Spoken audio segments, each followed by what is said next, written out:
Lately, I've been feeling icky about how the word community is being used as a buzzword to the point where I think that a lot of these self-described community builders are actually just event hosts. They're not building community. Yes, yes, and yes. Way too often, the word community is used as a stand in for a group of people that get together to do events. And sure, that is one kind of community. But it doesn't meet the deeper need that so many people are reaching for when they say they're looking to find community. So let's take a look at how the researchers who coined the term community actually define the word.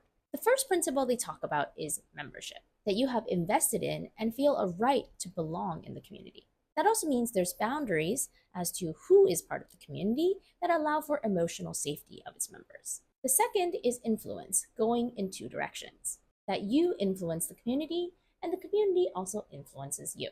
The third is integration and fulfillment of needs, meaning being part of the community fulfills your needs in some way and is positive and rewarding for you.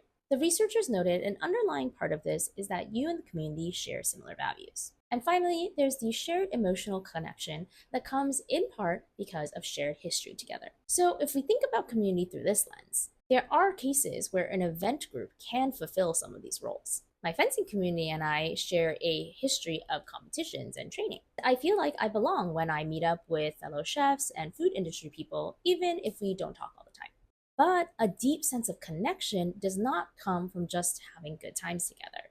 I'd argue that what people are really chasing in a community is a group that they can count on when times get tough, which is where I would take this framework one step further and add it's not really deep community unless it knows how to navigate conflict. If it crumbles the minute something goes wrong, or avoids addressing issues at all costs. That unspoken sense of transience is what I think this creator is getting at when he says many of the communities he's been involved in recently feel transactional. While on the surface may appear like a cool, inviting group of people with a shared interest, they are kind of self-serving. Because the current model is come to my event, buy my thing, follow me, and in exchange, you'll get access to this community.